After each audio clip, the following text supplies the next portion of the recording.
So, hi guys! My name is Colleen Jean Hervis from BSOA First Year. So, andito tayo ngayon para talakayin kung ano nga ba ang simple discount.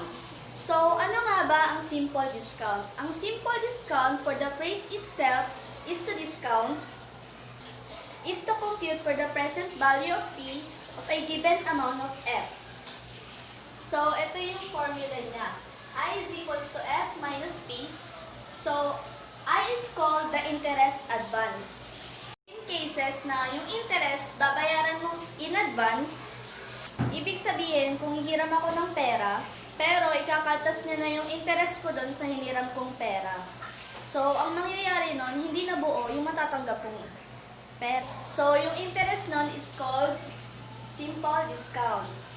So, ito yung simple discount formula natin. So, I is equals to F dt. So, dito sa simple discount formula, dapat given yung F for the future value. So, ayan, computing for the three variables, which is D is equals to I over FT, T is equals to I over FT, and F is equals to I over DT. I-scrutinize lang natin yung mga formula, which is I is equals to F minus P, or transposing P from left to right, so magiging P is equals to F minus I, and I is equals to F dt based dun sa ating formula. So, that is P is equals to F minus F dt. So, based dito sa formula natin na P is equals to F minus I. So, yan. So, factoring for that, magiging P is equals to F times 1 minus dt na siya. So, kaya siya naging ganyan kasi pinactor lang natin itong dalawang F tapos pinalabas natin yung isang F kaya naging P is equals to F times 1 minus dt na siya. It is called proceeds formula. So, ayan. Finding for F naman tayo. So, ito, galing lang to dito. Dinivide lang natin siya each 1 by 1. Ayan, kaya naging F is equals to P over 1 minus dt na siya. So, it's called maturity value formula. So, ayan, para hindi tayo malito, ipagko-compare natin yung dalawa. Yung simple interest tsaka yung simple discount formula. So, first, dito sa simple interest formula, sa simple interest, yung ginamit natin dito, which is yung P, RT, is yung P dito is present value. And yung RT naman dito is yung interest rate. While dito naman sa simple discount formula, which is simple discount, I is equals to F dt, which is yung F maturity value, and yung dt is yung discount rate.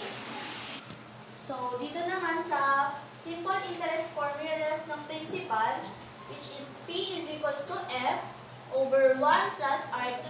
Dito naman sa simple discount formula, which is called proceeds, P is equal to F times 1 minus dt.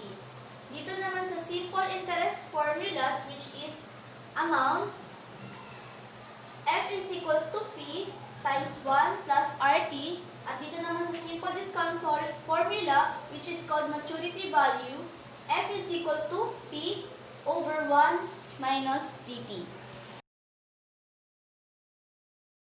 For our first example, discount 25,000 pesos for 3 years and 6 months at 10% simple discount. So, pag sinabi natin discount, we have to find P or proceeds.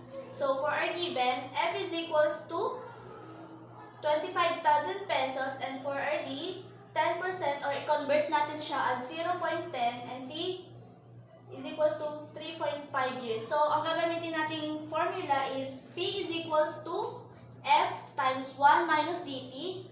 So, isa-substitute lang natin yung mga value, which is 25,000 times 1 minus 0.10 times 3.5. So, first, ibaba muna natin yung 25,000 and then yung 1. And then, ipagta-times muna natin yung 0.10 at yung 3.5. So, magiging 0.35 and then yung 1 and then yung 25. Bale, magiging 25,000 times 1 minus 0.35. So, ibaba na natin siya. Magiging 25,000 ulit. And then, ito, pinag-minus natin. And then, magiging 0.65. And then, ipagta-times lang natin siya. At ang magiging kalabasan is 16,250, which is our proceeds. So, for our second example, if 12,300 is due at the end of 5 years at 8% simple discount, find the proceeds and simple discount. So, yung given natin is F is equals to 12,300, D is equals to 8,000, or convert natin siya as 0.08. So, yung T natin is 5 years at dalawa yung hanapin natin, which is yung P and yung simple discount. So, yung gagamitin nating formula kanina sa 1, gamitin ulit natin kasi hanapin natin yung proceeds, which is P is equals to F times 1 minus DB. Substitute lang ulit natin yung mga values, which is 12,300 times 1 minus 0.08 times 5. So, first, baba muna natin si 12 and then si 1. Then, ipag-multiply muna natin si 0.08 and si 5. Then, ito na yung kalalabasan. 12,300 times 1 minus 0.04. So, first, baba ulit natin si 12 and then, ipag-multiply ulit, ipag-minus ulit natin siya, which is 1 minus 0.4, which is magiging 12,300 times 0.6. So, multiply ulit natin siya, magiging kalabasan is 7,380, which is our proceeds. So, dahil nakuha na natin ng proceeds, proceed naman tayo sa paghahanap ng simple discount. So, ang gagamitin nating formula is I is equals to F minus P, which is substitute lang ulit natin yung values. Yung 12,300 is galing dito sa given nating 12,300 kanina. So, lagay lang natin siya dito and then yung proceeds minus proceeds, which is 7,380. Pag minus lang natin siya at ang kalalabasan is 4,920, which is our simple discount. So, ayun lang. Salamat sa pakikinig at sana may naintindihan kayo. Ingat!